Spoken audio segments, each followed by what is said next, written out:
Bismillahirrahmanirrahim. This is the course of inorganic chemistry, and today we will discuss about the defects in the crystal lattice. In this lecture, I will talk about introduction to the crystallographic defects, point defects. The point defects are further divided into vacancy defect, interstitial defects, anti-side defect, defects due to impurities, line defect, planar defects, and bulk defects. Introduction to the crystallographic defects. Crystalline solids exhibit a periodic crystal structure. The position of the atoms or molecules occur on repeating fixed distances determined by the unit cell parameters. We have talked about the periodic crystal structure and the unit cell parameters in the previous lectures. You may recall the previous lectures for the unit cell parameters and the periodic structure of the crystals. However, the arrangement of atoms or molecules in most crystalline material is not perfect. The regular pattern are interrupted by crystallographic defects. Means that the atoms or ions at specific position are sometimes disturbed. The atom can be missing or there can be an extra point which lead to the crystallographic defects. These defects can be point defects, line defects, planar defects, bulk defects. The point defects are further to vacancy defects, interstitial defects, anti-side defects, and defects due to impurities. So we will discuss first about the point defects. Point defects are defects that occur only at or around single point. Means that the defect will not disturb the whole crystal lattice, but it will stay at or around few points. They are not extended in the space in any dimension. Strict limits for how small a point defect are generally not defined. However, these defects involve at most a few extra or missing points. Larger defects in order structure are usually considered as dislocation loops. For historical reason, many point defects, especially in ionic crystal, are called centers. For example, a vacancy in any ionic solid is called luminescent center, a color center, or F center. For dislocation, these dislocations permit ionic transport to the crystals, leading to electrochemical reactions. These names like luminescent center, color center, or F center to the vacancy is just given for historical reason. We can't see any specific reason behind this. So in the point defects, first we will talk about the vacancy defects. As the name shows that there will be a missing atom or points in the crystal lattice. Vacancy defects are lattice site which would be occupied in a perfect crystal but are vacant. Look at the picture. This is the picture of a perfect crystal. You can see that each position is occupied by atom or ion. Here in this structure, this point which is occupied in the normal crystal is missing. So this defect is vacancy defect. We can take the example of sodium chloride crystal. In sodium chloride crystal, each sodium ion is surrounded by 6 chloride ion, and each chloride ion is surrounded by 6 sodium ions. Here we can see that one of the sodium ion is missing, and at this point one of chloride ion is missing. So this defect in which one of the position which we are supposed to have a point or atom or ion is missing, or the position is vacant, is called vacancy defect. If a neighboring atom moves to occupy a vacancy defect, this vacant site, the vacancy moves in opposite direction to the site which used to be occupied by the moving atom. The stability of the crystal structure guarantees that the neighboring atoms will not simply collapse around the vacancy. Usually, in the crystal lattice, the neighboring atom will not be allowed to move to occupy the vacant position, because if the neighboring atoms start moving to occupy the vacant position, it will lead to the collapse. That the crystal lattice will collapse. In some material, neighboring atoms actually move away from the vacancy because they experience attraction from the atoms in the surrounding. A pair of vacancy or pair of vacancies in ionic solid is sometimes called as Corti defect. The second type of point defect is the interstitial defect. Interstitial defects are atoms that occupy a site in the crystal structure at which there is usually not an atom.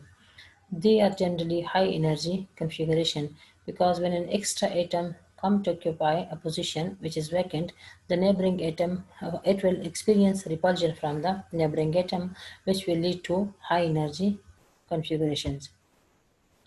Small atoms in some crystals can occupy interstices without high energy, such as hydrogen and palladium. As the size of hydrogen is very small as compared to the palladium atoms, so the spaces in between the palladium atom are larger enough that it can accommodate hydrogen atoms without high energy configuration. A nearby pair of vacancy and an interstitial defect is often called as Frankel defect or Frankel pair. This is caused when an ion moves into an interstitial site and create a vacancy. Look at this picture. This is the picture of the perfect crystal. Here in this picture we can see that this is a vacancy and here we have an interstitial defect. So the pair of both is called Frankel defect. Defects due to impurities. Impurities occur because materials are never 100% pure. In case of an impurity, the atom is often incorporated at a regular atomic site in the crystal structure. The atom may come from within the crystal, like chloride ion in sodium chloride crystal occupy the position of the sodium, or it may come from the addition of an impurity. If some impure compounds come into the crystal, the atoms of the second compound can occupy the position of the normal atoms in the crystal lattice. And this is the crystal lattice. Here this is the example of an atom from some external material which is occupying the interstices between the atoms, and this is the example of substitutional impurity atom because this is substituting a normal atom in the crystal lattice. This is neither vacant site nor is the atom on the interstitial site and is called substitutional defect. The atom is not supposed to be anywhere in the crystal and is thus an impurity. In some cases where the radius of the substitutional atom is substantially smaller than that of the atom or ion it is replacing, its equilibrium position can be shifted away from the crystal site. These types of substitutional defects are often referred to as off-center defects.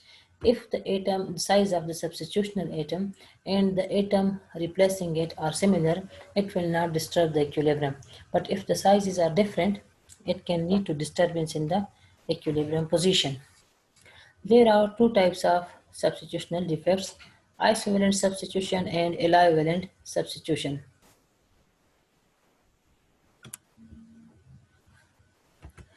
Isovalent substitution is where the ion that is substituting the original ion is of the same oxidation state is the ion it is replacing.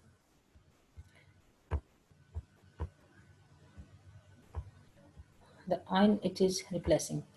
Allovalent substitution is where the ion that it is substituting the original ion is of different oxidation state is the ion it is replacing. So in this case, isovalent, both the ions have the same, the substituting ion and the original ion both have the same oxidation state. But in case of allovalent substitution, both the ions are of different oxidation state. If the oxidation state is different, it can lead to charge on the crystal lattice. Allovalent substitution change the overall charge within the ionic compound, but the ionic compound must be neutral. Therefore, a charge compensation mechanism is required. Anti-side defects occur in an ordered Li or compound when atoms of different type exchange position. For example, some alloys have a regular structure in which every other atom is different species.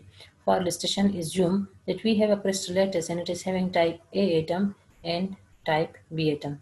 The type A atom sit on the corners of the cubic lattice and the type B atom sits in the center of the cubes.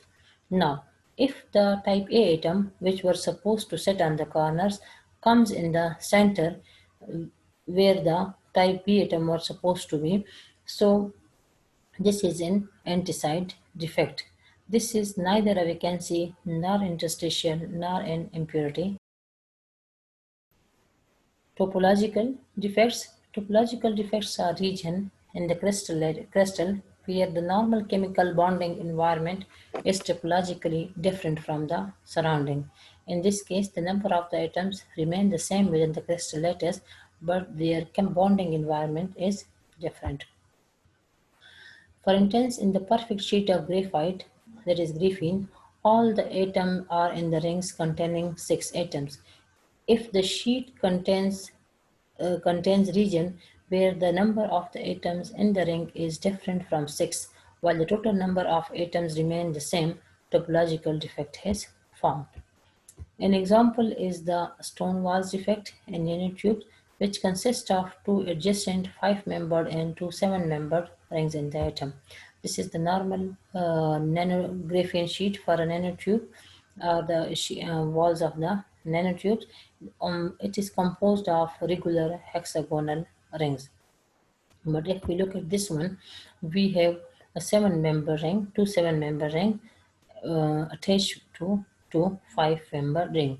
This defect is called Stonewall's defect.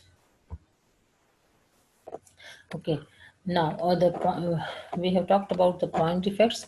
Now we will talk about the line defect.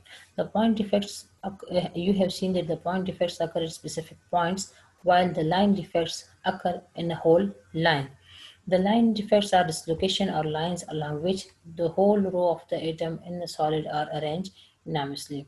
The resulting irregularity in the spacing is most severe along a line called line of dislocation. Like if you look at this diagram, uh, the first two rows are straight, and after in the third row you can see in this line that the bond is terminated here. So there is a defect at this point, and you see so this point is called, this line is called the line of dislocation. You can see that the neighboring lines are being a bit twisted toward the inner side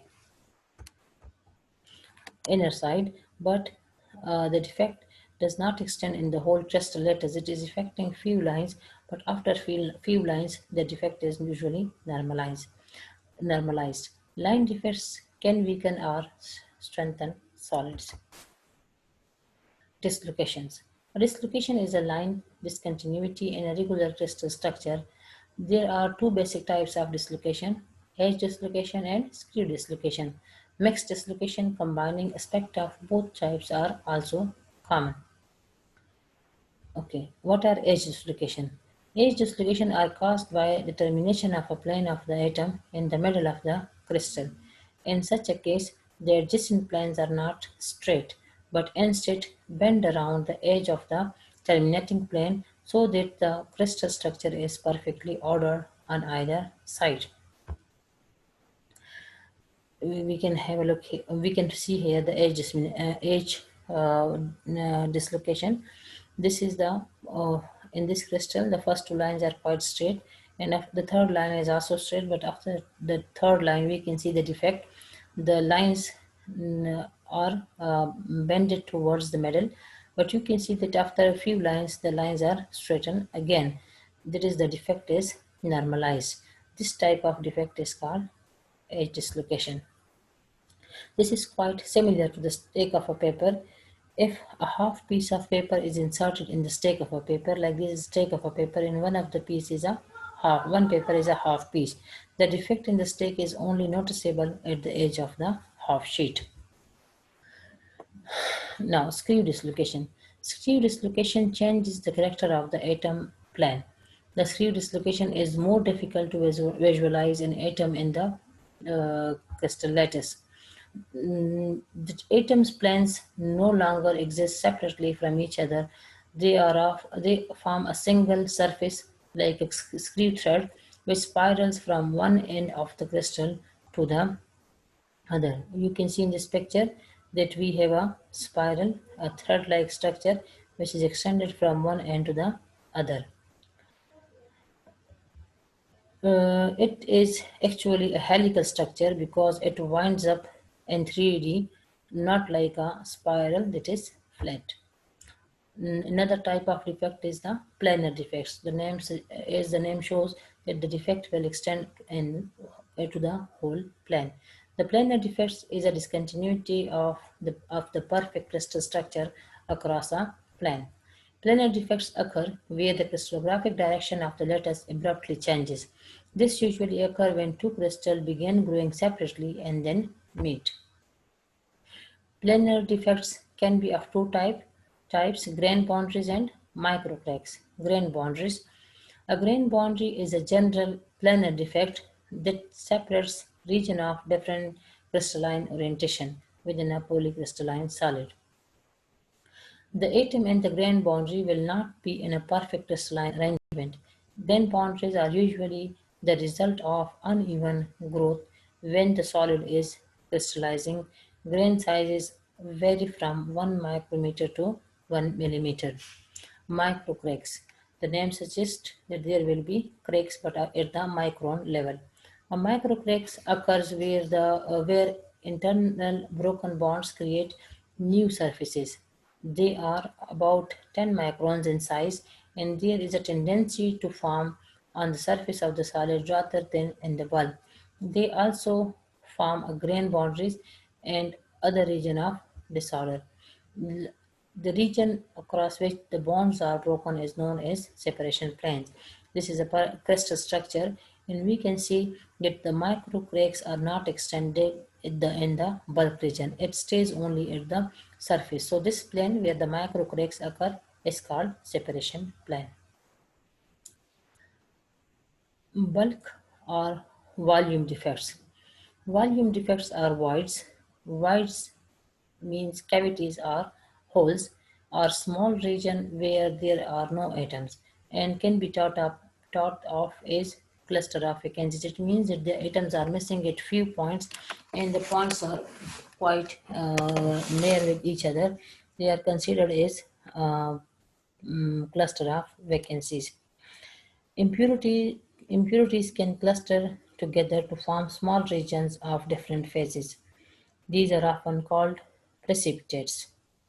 So if the vacancies cluster together, they are called voids. If the impurities cluster together, they are called precipitates. Okay, up till now we have talked about the defect in the crystal lattice. Now we will talk about the defects in the amorphous lattice. In amorphous an amorphous solid may contain defect. These are naturally somewhat hard to define, but sometimes the nature can be quite easily understood. For instance, an ideally bonded amorphous silica. All the silicon atoms have 4 bonds to the oxygen atom, and all the oxygen have 2 bonds to the silicon. In silica, each silicon is bonded with 2 oxygen through 4 bonds. Thus, for example, an oxygen atom with only single bond with the silicon, it will be a dangling bond, and it can be considered as a defect in silicon.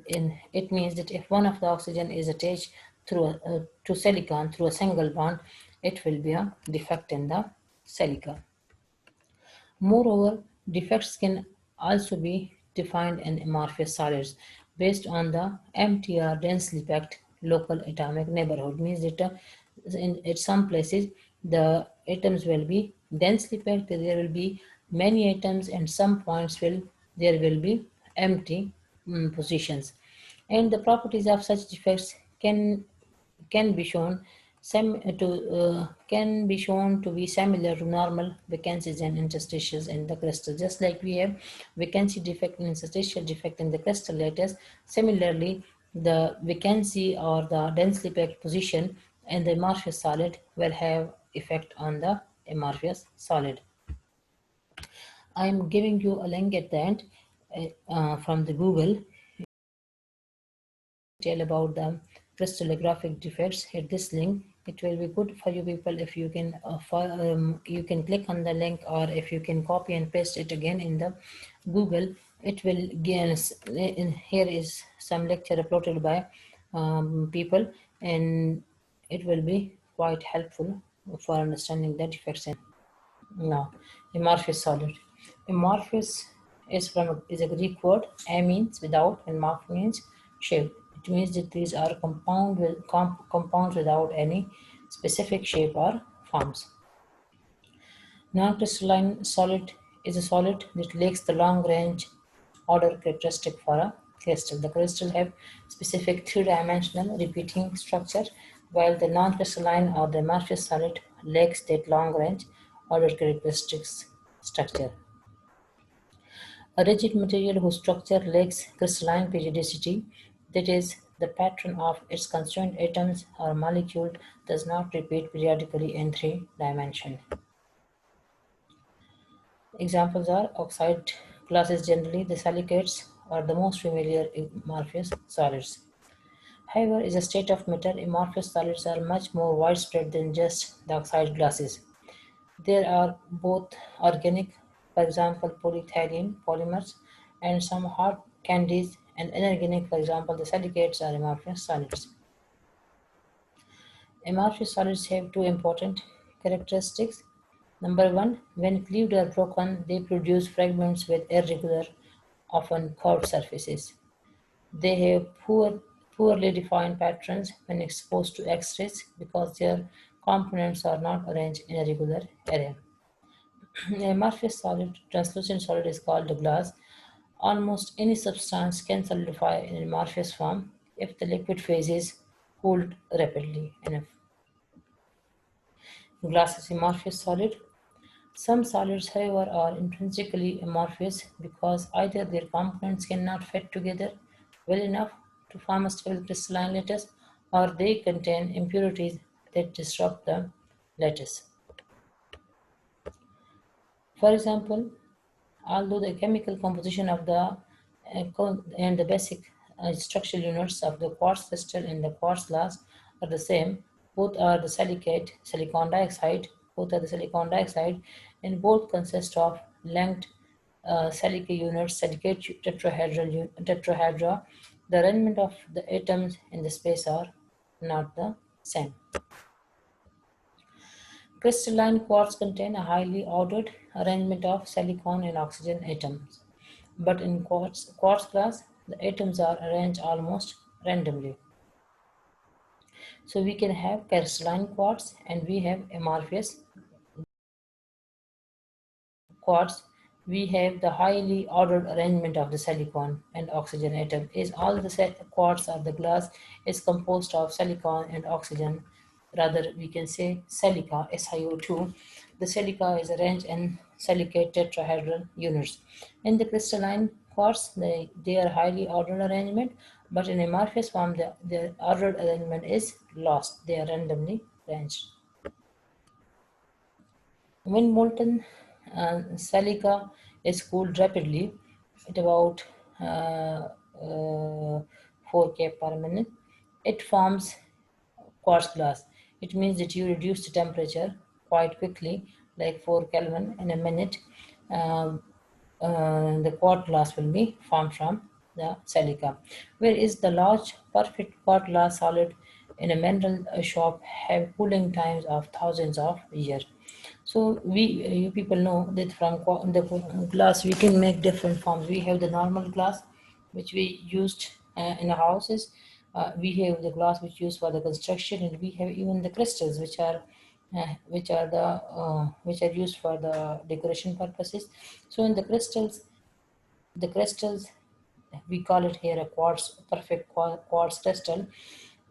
Their cooling times are over hundred of thousands of years. But if you cool the silica rapidly, it will give you the quartz is also composed of the silica. In contrast, aluminum crystallizes much more rapidly. Amorphous aluminum forms only when the liquid is cooled at extraordinary rate of 4 × 10⁻³ Kelvin per second, which prevents atoms from arranging themselves in a regular array. This is quite huge temperature that is reduced in seconds. So if we want to get amorphous aluminum, we will have to cool the liquid at that extraordinary rate. Structural properties of amorphous solids. In amorphous solids, the local environment, including both the distance of the neighboring units and the number of the neighbor, varies throughout the material. Different amounts of thermal energy are needed to overcome these different interactions. Consequently, amorphous solid tends to soften slowly over a wide temperature range rather than having a well-defined melting point like the crystalline solid. So the crystalline solids are very pure, and so if they are not pure, they will not have this specific repeating pattern. So the crystalline solids is they are very pure, so they have a sharp melting point. While the amorphous solid, they're usually not very pure. They have the melting point or the boiling point at a wide range of temperature. Now, the amorphous solids can be converted to crystalline solid. If an amorphous solid is maintained at a temperature just below its melting point for a long period of time, the component molecules, atoms, or ions can gradually arrange them into a more highly ordered crystalline form. The crystals have sharp, well-defined melting points, while amorphous solids do not have sharp melting points. This is the structure of the crystalline quartz. You can see that the tetrahedra are arranged with each other in a regular pattern. The tetrahedra are composed of silicon and the oxygen. The letters of the crystalline quartz, the atoms form a regular arrangement structure that consists of length tetrahedra. Now I have put some questions, test questions for you. You have to take the question, read it, and think over it, think the possible answer. In the next slide, I have given the answer. Then you can check with the answer what you have already thought. How do amorphous solids differ from the crystalline solids in each characteristic? Which of the two types of solid is not similar to the liquid? Think over it for a minute and write the answer in your mind, and then you can cross check with what I have given. The answer, the rigidity of the structure, long range order and short range order. Which of the two characteristics the amorphous solids differ from the crystalline solid? Why is the arrangement of the constituent atom or molecule more important in determining the properties of solid than a liquid? The arrangement of atoms or molecule is most important in determining the properties of a solid because of greater persistent long-range order of the solids. Gases and liquids cannot readily be described by the spatial arrangement of their components because rapid molecular motion and rearrangement defines many of the properties of a liquid and the gases. Another question. A student obtained a solid product in a laboratory during the synthesis. To verify the identity of the solid, she measured its melting point and found that the material melted over a 12 degrees centigrade range. The range is quite long. After it had cooled, she measured the melting point of the same sample again and found that this time the solid has a sharp melting point at the temperature that is the characteristic of the described product. Why were the two melting points different? What was responsible for the change in the melting point? Think over it for a minute and then go to the answer. The initial solid contained the described compound in an amorphous state, as indicated by the wide temperature range over which the melting point occurred. She cooled the liquid. When she cooled the liquid, caused it to crystallize, as evidenced by the sharp second melting point observed at the expected temperature. From this experiment, it is clear that if you have the solid in amorphous form, you can have a wide range of temperature. But if the compound is in crystalline form, you will have a sharp melting point.